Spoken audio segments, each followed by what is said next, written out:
ऐसा लगता है कि हायर एजुकेशन के अंदर तो रिफॉर्म अब आकर ही रहेगा।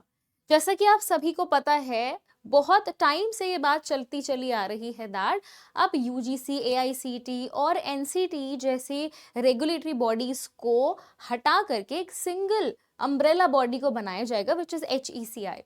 एचईसीआई का नाम हमारे लिए नया नहीं है, क्योंकि ये ऑलरेडी एनईपी 2020 के अंदर मेंशन्ड है। इससे ऑलरेडी रिलेटेड क्वेश्चंस भी यूजीसी नेट के एग्जामिनेशन में आ चुके हैं हायर एजुकेशन के सेक्शन में, जिसके अंदर 4 वर्टिकल्स हैं। ये चारों वर्टिकल्स अपना अपना काम करेंगे, जिससे पूरा हायर एजुकेशन का जो डोमेन है वो रेगुलेट होता रहेगा, चाहे वो फाइनेंस की बात हो, चाहे वो जनरल एजुकेशन की बात हो, चाहे वो स्टैंडर्ड सेट करने की बात हो, चाहे वो स्टैंडर्ड या रेगुलेशन की बात हो। ये चारों वर्टिकल्स एचईसीआई के अंदर जो आते हैं उन सबका ध्यान रखेंगे। अब एक खबर आती है और नई, जी हाँ, इन सभी चीजों के बीच में, क्योंकि सरकार जो है वो बहुत तेजी में है इन सब चीजों को करने के लिए, तो एक नई खबर आ जाती है जिसकी वजह से ये समझ में आने लगता है कि चीजें बहुत तेजी से हो रही हैं, जिसकी वजह से जो न्यू चेंजेस हैं वो आपके जल्द ही यूजीसी नेट के एग्जामिनेशन में भी देखने को मिल सकते हैं। और जो हमें लगता है वो चेंजेस हो सकते हैं, मे बी वो आपके एग्जाम के लेवल पर हो सकते हैं, सिलेबस पर हो सकते हैं, जिस पर बहुत पहले से बात चली आ रही है।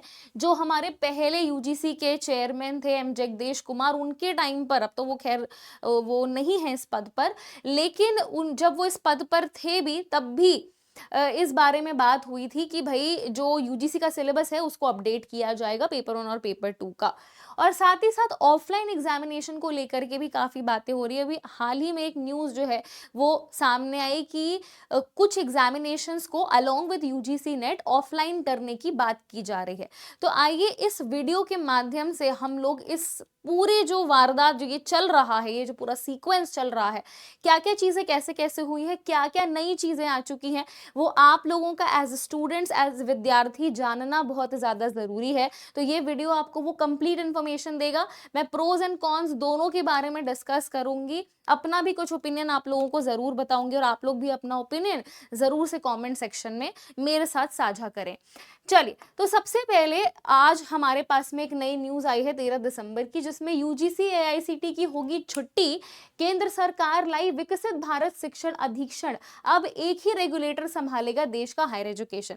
अब एचईसीआई जो बिल था उसको रिप्लेस कर दिया गया, मतलब एचईसीआई बिल भी गॉट रिप्लेस्ड, उसकी जगह एक नया रेगुलेटर या एक नई बिल को लाया गया, जिसका नाम रखा गया है विकसित भारत शिक्षा अधीक्षण। क्या है ये, आप सभी को पता है, यूजीसी, एआईसीटी और एनसीटी यानी कि university grants commission, all India council of technical education and आपका जो है वो काउंसिल ऑन टीचर एजुकेशन, इसको जो है हटा करके जगह लेगा नया स्ट्रक्चर, जो कि एनईपी 2020 के तहत रेगुलेशन, एक्रीडिएशन और एकेडमिक स्टैंडर्ड्स को बेहतर बनाने पर फोकस करेगा। इसके अंदर मेडिकल और लॉ को नहीं रखा गया, इसका मतलब NMC which is the national medical commission and आपका जो बीसीआई है which is the bar council of India, ये जो है ये बॉडीज रिप्लेस नहीं करी जाएंगी, इनका इंडिपेंडेंट वर्क चलता रहेगा। बाकी जितने भी हायर एजुकेशन के डोमेन हैं उनको चेंज कर दिया गया, टेक्निकल भी, टीचर एजुकेशन भी, और आपका non tech UG PG education भी।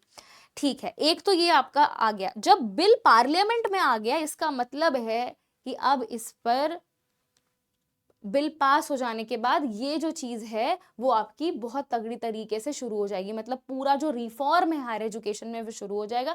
एंड ऑफ कोर्स ये बिल जो है वो, क्योंकि इतने टाइम से बात चली आ रही है, तो आपको बहुत जल्दी ये भी न्यूज़ सुनने में आ जाएगी कि आप, क्योंकि विंटर सत्र जो है वो चल ही रहा है पार्लियामेंट का, ये बिल आपको पास होते हुए भी एक न्यूज़ जल्दी ही आपको इसी चैनल पर मिल जाएगी।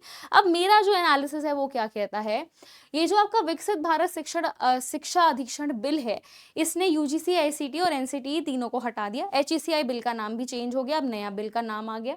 इसके अंदर सरकार के द्वारा क्या बोला गया, जो पॉजिटिव्स बताए गए हैं वो क्या है, उस पर बात कर लेंगे। सबसे पहला, रिप्लेसिंग द फ्रैगमेंटेड स्ट्रक्चर, जो भी टूटे फूटे टुकड़े वाले स्ट्रक्चर हैं हायर एजुकेशन के एपेक्स लेवल पर, जो रेगुलेटरी स्ट्रक्चर्स हैं उनको सही करने के लिए।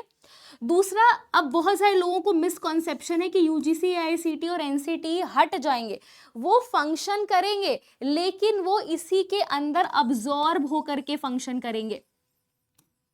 किसके अंदर? जो आपका सबसे पहला वर्टिकल है HECI का, जो सबसे पहला है national higher education regulatory council NHERC, याद होगा आप लोगों को, मैंने पढ़ाया था।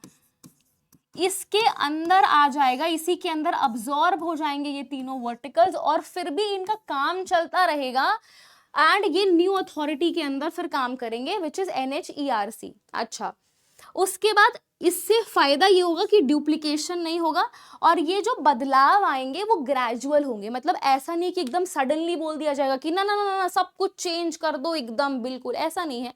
ऐसा बोला गया है कि धीरे धीरे एकेडमिक कैलेंडर को बिना छेड़े, बिना उसको खराब किए हुए, ग्रेजुअली धीरे धीरे ये चेंजेस जो है वो ले आएंगे once the bill is passed in the parliament. अच्छा, इसके बाद आ जाता है कुछ चीजें जो हमको याद, मतलब ध्यान में रखनी है कि ये क्यों रिफॉर्म मैटर करता है। भाई रिफॉर्म आया है तो ऑफ कोर्स इसकी कोई तो बात होगी ना। तो सबसे पहले यूनिवर्सिटीज को एक ग्रेटर एनाटॉमी मिल जाएगी, ऑटोनॉमी मिल जाएगी, सॉरी, कि स्वायत्तता जो है वो यूनिवर्सिटीज की इंक्रीज हो जाएगी। दूसरा, करिकुलम डिजाइन जो है, आपके स्ट्रक्चर जो है, जो भी आपका कोर्स स्ट्रक्चर उसका जो करिकुलम है उसमें नवाचार या इनोवेशन देखने को मिलेगा हमें, और इंडिया जो है वो ग्लोबल स्टैंडर्ड्स के अकॉर्डिंग अपने हायर एजुकेशन को लेकर आ पाएगी, good India according to the global best practices. तो ये इसका मोटिव है जो बोला गया है सरकार के द्वारा। अब आपको पता होगा हाल ही में एक और न्यूज आई थी विच वाज आपका ये वाली,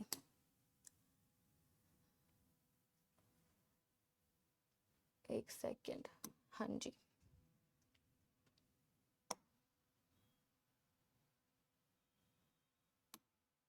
ये वाली आपकी जो है वो न्यूज आई है, जिसमें क्या पेन और पेपर मोड में होंगे जेईई मेन, CUET व UGC नेट। संसदीय समिति ने NTA के लिए क्या क्या सिफारिशें की हैं।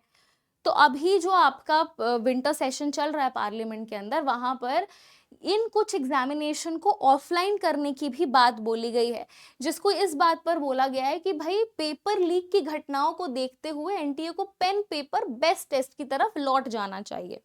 अब भाई देखो, अगर हम लोग एक्चुअली ऑफलाइन एग्जाम की बात कर रहे हैं इसलिए कि पेपर लीक ना हो, तो हम सब जानते हैं कि क्या हुआ था।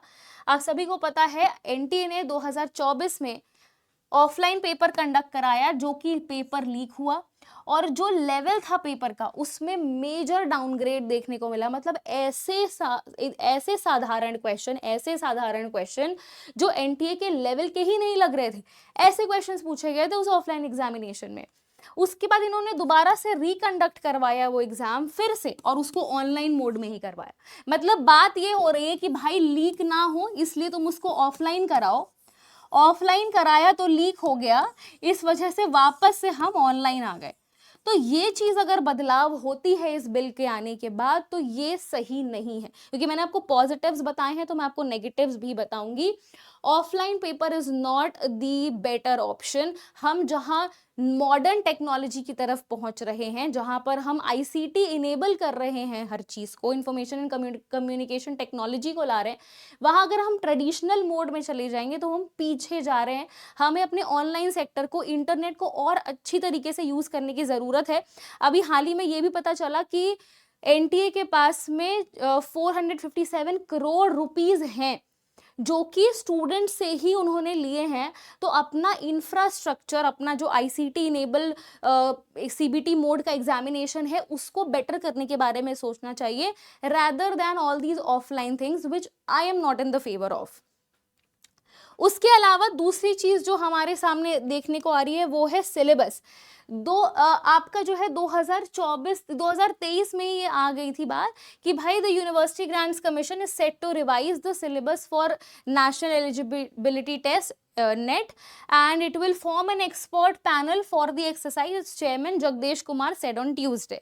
अब भाई ये बात तो बहुत पुरानी हो चुकी है, लेकिन हो सकता है, अब यहाँ पर ये कयास लगाए जा सकते हैं कि हो सकता है ये नया जो बिल है HECI वाला वो आने वाला था, इसी वजह से सिलेबस का जो चेंज है उसको रोका गया। सिलेबस को चेंज करने से पहले ये बोला गया कि भाई ये बिल हमारा जो है वो पास हो जाए, जब हम नए तरीके से सब कुछ, नई रेगुलेटरी बॉडी के अंतर्गत सब कुछ आ जाएगा तभी सिलेबस भी चेंज होगा। तो अगर ये बिल इसी सत्र में पास हो भी जाता और धीरे धीरे ग्रेजुअल चेंजेस होते हैं, देयर इज, मतलब most number of chances that June वाला जो पेपर होगा आपका 2026 का, इसमें आपको सिलेबस चेंज मिलेगा। देखो पेपर ऑफलाइन तो सॉरी, पेपर आपका जो है उसमें नेगेटिव मार्किंग तो नहीं करी जाएगी, नेगेटिव मार्किंग की कोई बात नहीं की गई है कहीं पर भी। तो ये दिमाग में मत रखना कि इतने बदलाव आ रहे हैं, हो सकता है आपको कोई मिस गाइड करने के लिए ऐसे बातें कह भी दे कि भाई नेगेटिव मार्किंग भी होगी या कुछ ऐसा, बट ऐसा कुछ भी हमको देखने को नहीं मिल रहा है। तो ये पूरा एनालिसिस था। इसके अलावा जो एग्जामिनेशन लेवल है, अब देखो आप देख तो रहे ही हो कि चीज़ें थोड़ी चेंज हो गई हैं। पेपर 1 और पेपर 2 की अगर हम बात करें तो पेपर 1 और पेपर 2 दोनों में ही जो कट ऑफ है वो बहुत ज़्यादा हाई जा रहा है। तो ऑफ कोर्स जाहिर सी बात है एग्जाम का लेवल जो है वो आपका हाई गया है।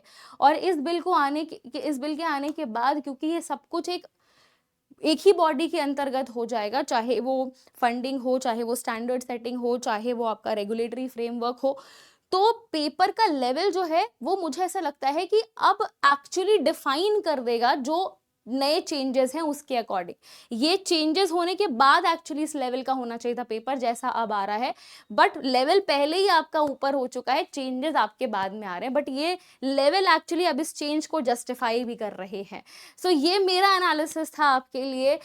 ये जो नई नई चीज़ें हायर एजुकेशन के अंदर हो रही हैं, इससे हायर एजुकेशन का जो फ्यूचर है वो कुछ ऐसा ही नज़र आ रहा है। और यूजीसी नेट के पर्सपेक्टिव से ये 3 मेजर चेंजेस हमें देखने को मिल रहे हैं, या तो ऑफलाइन पेपर, या तो आपका सिलेबस चेंज, और या तो आपका एग्जाम का लेवल जो है वो उसमें कुछ हमको चेंजेस देखने को मिल सकते हैं।